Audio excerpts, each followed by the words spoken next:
Every place, every stamp in your passport teaches you a little something about the world, about history, and about yourself. The Falkland Islands are one of those rare places left where you can still escape the modern world. Located 300 miles east of the bottom tip of South America, the remote location has left the Falklands a place for one-of-a-kind wildlife encounters. The main reason I was so excited to go to the Falklands was because they were such a blank spot in the map for me. In this video, I'm going to bring you along with me on my 2-week trip around the Falkland Islands.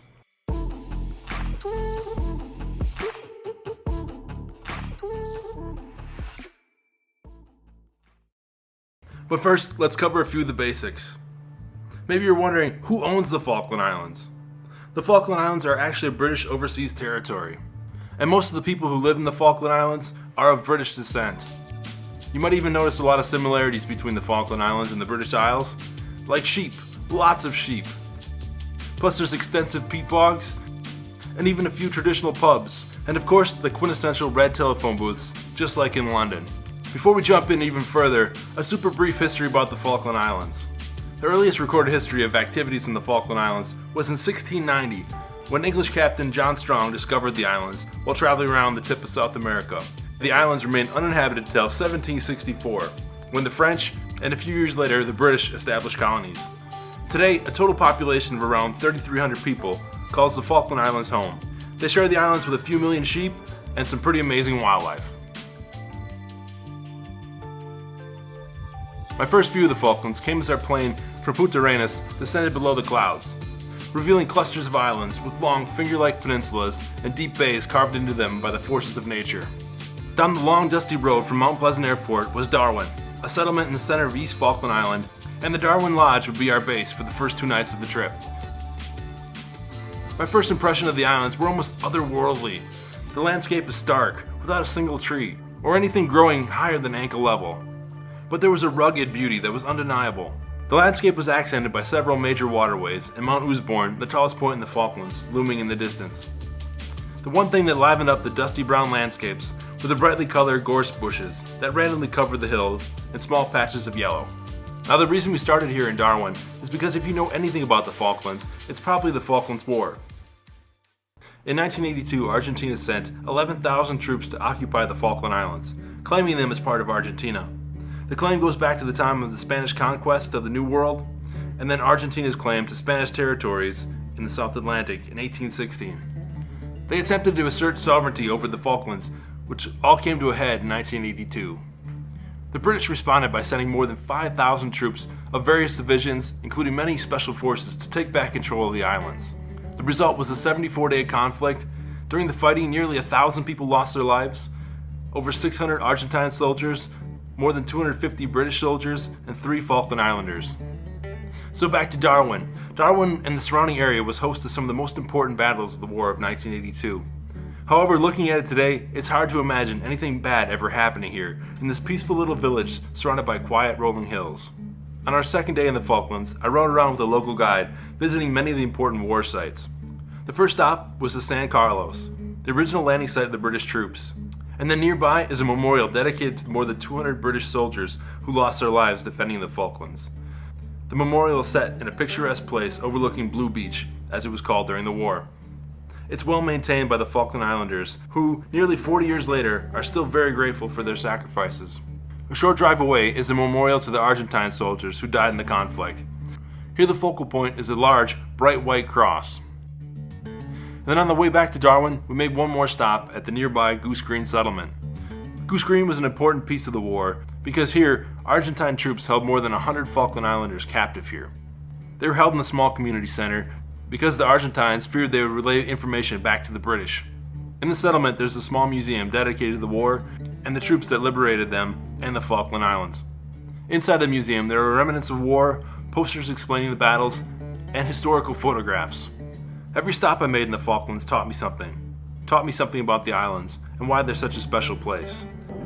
Another thing I learned quickly in the Falkland Islands was that they're extremely windy. Not just a little breezy, but more like blow the windsock off the pole all the time windy. Even with all this wind, the best way to get around is these little red Figas planes. The Falklands government runs several flights per day all around the islands. To make bookings, you just need to email them. The flight schedule is assembled the day before, and you may have a few short stops on the way to your destination. The second stop on our tour of the Falklands was the settlement of Port Howard, which is one of the largest settlements in West Falkland with around 100 people. The large community living here is a neat chance to see camp life, as they call it in the Falklands. There are also a handful of activities in and around the town that are unique to the area. One of the top activities in Port Howard is a trip out to the Warra River for some very good trout fishing. We went out on a fishing trip in the Warra with a local guide who is also our host at the Port Howard Lodge. He set us up with some equipment and we made the drive out to the point where the Warra River met the sea. From here we cast our spinning baits into the shallow, rocky portion of the river in hopes of pulling out a big trout. During our visit, the conditions were not in our favor, but we still managed to reel in a few nice trout. Sometimes when we cast our line, the line went one way and the lure went the other way in the wind. Even though we didn't land a monster, it was still a nice day in a very scenic part of the Falklands. Another interesting feature at Port Howard is known as the Narrows. The bay at Port Howard is formed by two massive rock walls standing between the settlement and the Falkland Sound. Between those walls is a small gap known as the Narrows. The unique geography provides a very calm harbor and shelter for boats and marine life. Plus the sunsets here are also pretty amazing. Another thing that I really enjoyed about Port Howard was going out and exploring the settlement. It was fascinating to see what life was like in the small community. And during my time walking around the town, there were two baby lambs that took a special interest in me. And if you're looking for a little adventure, there's a number of hikes to tackle in Port Howard. One of the most challenging is to ascend more than 2,000 feet to the top of Mount Maria. From up here, you'll be rewarded with great views of the town and some interesting rock formations. Of everything I saw here, what I remember the most is the way of life. There's a really pioneering spirit here. And there's a small community school and a shop that's only open for a few short hours every week, and the people just depend on each other. It really made me think if more of the world couldn't learn something from this little town. After our time at Port Howard, it was time to head further west to Carcass Island. Named for the HMS Carcass, the island is a favorite among wildlife enthusiasts, and it's also a great jumping off point to explore the adjacent islands, as well as West Point Island. Maybe it was the thick, low-hanging clouds on my plane ride over, but Carcass Island exemplified the mysterious side of the Falklands for me. And when we landed, we quickly got our first taste of true Falklands wildlife. Near the airstrip, you can always find elephant seals lounging on the beach. They're generally slow-moving and laid back, and while they're not the most attractive, they're good photo subjects. Then on that misty afternoon, we hit the beach just in front of the lodge. On Carcass Island, most of the action is found right along the beach, just steps from the lodge. Narrow tracks bring you along the length of the beach, with chances to see penguins, steamer ducks, and even some endemic species like the Cobb's wren. If you aren't up for a long hike, Carcass Island has plenty to see within about 30 seconds of the lodge door. It took a few days to get into the rhythm of life in the Falklands, but once I did, the longer I stayed, the more the outside world seemed to fade away. Things are just simpler here, in a good way. Another personal highlight of our visit to the Falklands was on West Point Island. I took a day trip here from Carcass Island by boat to see a massive colony of albatross. The boat ride over to the island was more than just transport. Along the way we encountered stunning scenery and a chance to see more wildlife on the water. After the boat ride we had about a 1.5-mile hike up to the other side of the island, which led us out to the albatross colony. And when I got there, I found myself being the only person visiting the albatross that day. I had these guys all to myself the entire time I was there. It was just me and a few thousand albatross. To see something that amazing and have it all to yourself, where else in the world can you even find that anymore? So this is how close you can get to the albatross and the rockhoppers here on West Point Island. And I think that's what makes the Falklands so special. There's not very many places in the world where you can do this. This kind of wildlife, this close, is pretty special. I was so close at times, I was almost in the landing pattern. Now they're regal and impressive looking birds while in the nest and in the air.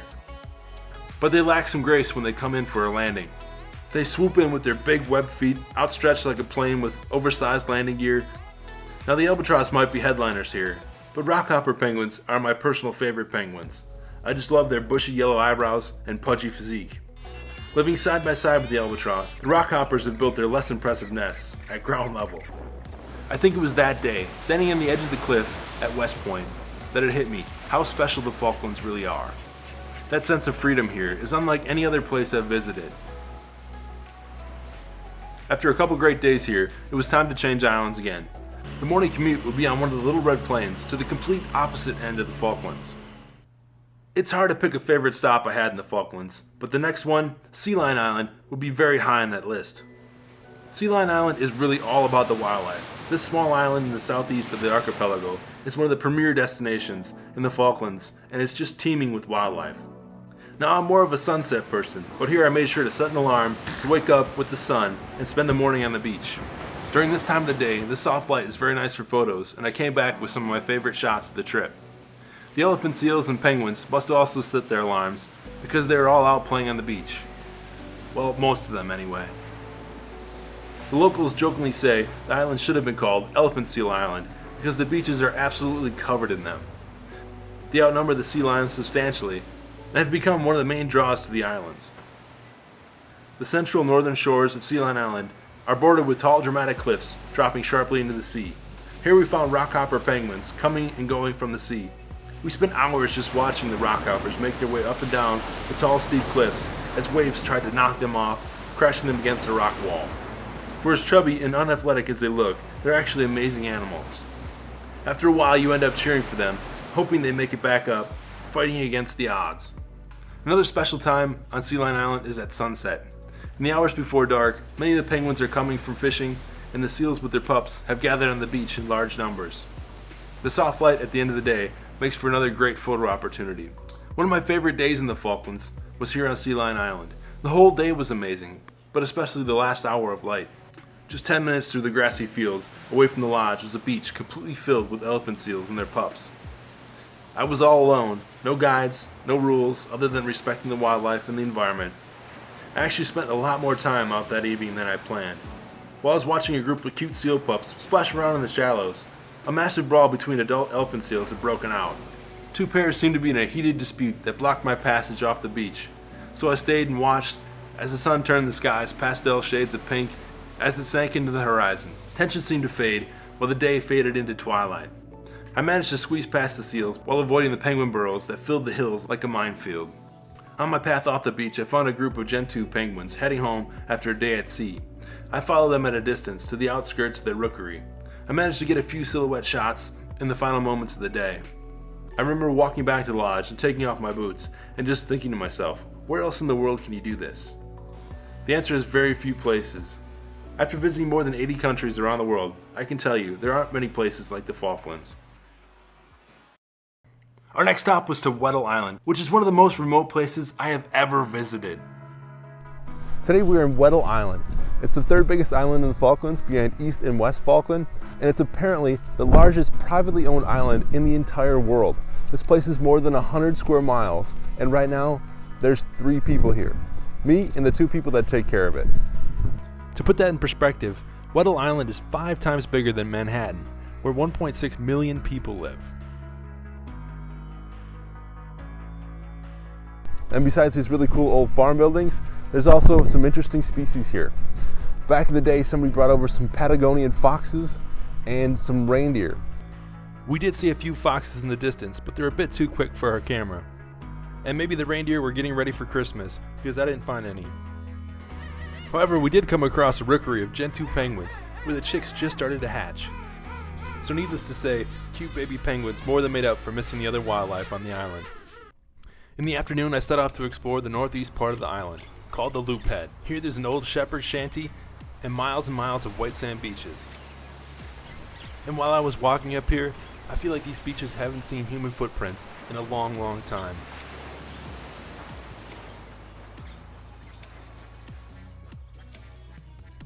A trip to Weddell Island was a unique experience, with a sense of remoteness that's hard to find. After our time on Weddell Island, it was time to catch one last Falklands flight on the way back to Stanley for the rest of our adventures. We didn't stick around Stanley for long. The first thing we did back in East Falkland was head off to Volunteer Point to see the king penguins. With a trip full of amazing wildlife experiences, our day trip to Volunteer Point was a highlight among highlights. Seeing the regal king penguins in this beautiful setting is a wildlife encounter of a lifetime. But it doesn't come without some work. Getting here is part of the adventure, and the drive has become somewhat notorious among locals and visitors that have made the journey. From Stanley, the ride takes about 2 to 2.5 hours. The first 30 minutes from Stanley is pretty easy on a well-maintained gravel road, but things quickly change to a bumpy and boggy track through a sheep farm on the way to Volunteer Point. It's part of the experience, and it makes seeing the king penguins even more special once you're there, so embrace the journey. Volunteer Point is pretty much the quintessential picture of the Falkland Islands. Here you'll see king penguins waddling down the white sand beach, diving into turquoise waters. Volunteer Point is nothing short of magical. From the beach, we followed the squawking to our next stop. Our ears brought us to the penguin rookery, where we saw thousands of king penguins. Be sure to check out our full video on Volunteer Point. I'll leave a link in the description, or click on the highlight to watch it. The last stop of our 2 weeks in the Falklands was the big city of Stanley. Over 90% of the population lives here in Stanley, which is around 3,000 residents. However, just because it's the biggest city doesn't mean there aren't plenty of adventures to be had. One of the top sights in Stanley is the stunning white sand beach and turquoise waters of Gypsy Cove. If you visit in November and December, the hills should be covered in bright yellow gorse, adding an extra pop of color to your photos. Here you also find plenty of Magellanic penguins nesting in the hills and sunning on the beach. One of my favorite adventures I had on the Falklands was the sea kayak trip. We went around the islands near Stanley with Dan from Falklands Outdoors. We cruised around uninhabited islands near the city and found curious sea lions, great landscapes, and plenty of wildlife. We also took our kayaks to the beach near Gypsy Cove for another angle of this famous spot. Another adventurous thing to do is gear up and go rock climbing in the mountains just outside the city. Many of the mountains in the Falklands are topped with outcroppings of rocks that are perfect for climbing. This is another adventure tour offered by Falklands Outdoors, worth putting on your list of things to do. Another must while in Stanley is the Historical Dockside Museum. A stop here will give you greater insight on the history of the islands, which is probably more interesting than you expected. And if you visit, don't miss the video on the Falklands War. It helps put a voice and picture behind the things that happened here. Another great stop in Stanley is the lighthouse of Cape Pembroke. Here you'll find a classic black and white lighthouse that guided many ships safely around the Falklands. It was damaged in the war and has since been retired, but it still stands as a symbol of the maritime heritage of the islands. After seeing photos of a rusty ship hull in turquoise waters, I knew I had to visit the Lady Elizabeth shipwreck. Scattered around the Stanley Harbor are a few old shipwrecks that were damaged while sailing and have been laid to rest here. In earlier times they were placed in the harbor and used for storage. Most have broken down over the years, but the iron Lady Liz, as the locals call her, is the last intact hull still standing. We finished our time in the Falklands with a hike up Mount Longdon, again with Dan from Falklands Outdoors. It was a slow, gradual climb back into the year of 1982. These hills outside of Stanley were important battle sites, and much of the fighting took place up here. Scattered about the hilltops are some artillery pieces and even some cooking stations. We visited the memorials and had a cup of tea with a view as I reflected on my trip to the Falkland Islands and what it all taught me. Of all the places I've visited in recent years, the Falklands are unlike any others. And I think that's what I grew to love about the Falklands the most. Sure, the wildlife is amazing, and I will return for just that alone. But something about the way of life here in the Falklands I found equally as interesting. It's just different down here, and it doesn't really hit you until you've been in the Falklands for a few days, or maybe even a week. This is a special place, one of the dwindling few of its kind left in the modern world. If you visited, I hope this video resonates with you, and if you haven't, I hope it inspires you to take a trip down to the Falkland Islands. If you enjoyed this video, please give it a thumbs up. For more info on the Falklands, check out our blog post, linked in the description. And if you want to see more travel videos from amazing places like the Falkland Islands, consider subscribing. We try and put out new travel videos every week. Well, thanks for watching, and until next time, safe travels.